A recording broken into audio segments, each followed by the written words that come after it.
ಪ್ರಿಯವಾದವರೇ, ನಮ್ಮ ರಕ್ಷಕನು ಕರ್ತನೂ ಆದ ಯೇಸು ಕ್ರಿಸ್ತನ ಉನ್ನತವಾದ ನಾಮದಲ್ಲಿ ನಿಮ್ಮೆಲ್ಲರನ್ನ ವಂದಿಸುತ್ತೇನೆ. ಈ ದಿನದ ದೇವರ ವಾಕ್ಯದ ಭಾಗ ಯೆಶಾಯ 52:1 ವಚನ. ಚೀಯೋನೇ, ಎಚ್ಚರಗೊಳ್ಳು, ಎಚ್ಚರಗೊಳ್ಳು, ನಿನ್ನ ಬಲವನ್ನು ಧರಿಸಿಕೊ. ಪ್ರಿಯರೇ, ಇಂದು ಕೆಲವರು ಎದ್ದು ಪ್ರಕಾಶಿಸಲು ಸಾಧ್ಯವಾಗದಿರಲು ಚಿಂತೆ ಒಂದು ಮುಖ್ಯ ಕಾರಣವಾಗಿದೆ. ಮನುಷ್ಯನ ಹೃದಯದಲ್ಲಿರುವ ಚಿಂತೆಯು ಅವನನ್ನು ಕುಗ್ಗಿಸುತ್ತದೆ. ಮುಳ್ಳುಗಳ ಮಧ್ಯೆ ಬಿತ್ತಲ್ಪಟ್ಟ ಬೀಜಗಳಂತೆ ಲೌಕಿಕ ಚಿಂತೆ ಮತ್ತು ಐಶ್ವರ್ಯದ ಮೋಹವು ದೇವರ ವಾಕ್ಯಗಳನ್ನು ಅದುಮಿ ಹಾಕುತ್ತದೆ.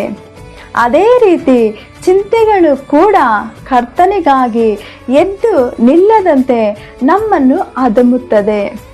ಆದುದರಿಂದ ನೀವು ಯಾವುದಕ್ಕೂ ಚಿಂತಿಸದೆ ಸರ್ವ ವಿಷಯಗಳಲ್ಲಿ ನಿಮ್ಮ ಪ್ರಾರ್ಥನಾ ವಿಜ್ಞಾಪನೆಗಳನ್ನು ಸ್ತೋತ್ರದೊಂದಿಗೆ ದೇವರಿಗೆ ತಿಳಿಸಿರಿ.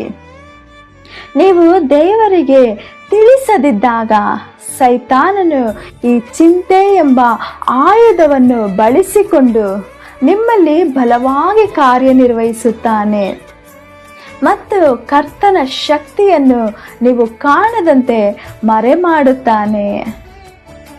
ಆದುದರಿಂದ ಯಾರು ದೇವರ ಕೃಪೆಯನ್ನು ಕಳೆದುಕೊಳ್ಳದಂತೆ ನಿಮ್ಮೊಳಗೆ ಇರುವ ಕಹಿಯಾದ ಬೇರುಗಳನ್ನು ಮತ್ತು ಚಿಂತೆಗಳನ್ನು ಕಿತ್ತೆಸೆಯಿರಿ. ಯೇಸು ಸ್ವಾಮಿಯು ಸಮುದ್ರದ ಅಲೆಗಳನ್ನು ಮತ್ತು ಬಿರುಗಾಳಿಯನ್ನು ನೋಡಿ ಮೊರೆಯಬೇಡ ಅಥವಾ ಅಬ್ಬರಿಸಬೇಡ, ಶಾಂತವಾಗು ಎಂದು ಹೇಳಿದಂತೆ ನಿಮ್ಮಲ್ಲಿರುವ ಯೇಸುವಿನ ಅಧಿಕಾರವನ್ನು ನೀವು ಬಳಸಿರಿ ಮತ್ತು ಅನೇಕರ ಜೀವನೆಂಬ ದೋಣಿಯು ಚಿಂತೆ ಎಂಬ ಸಮುದ್ರದಲ್ಲಿ ಮುಳುಗಿ ಹೋಗದಂತೆ ನಿಮ್ಮ ಬಲವನ್ನು ಧರಿಸಿಕೊಂಡು ಅಂತಹ ಜನರಿಗೆ ನೀವು ಕೂಡ ಸಹಾಯ ಮಾಡಿರಿ.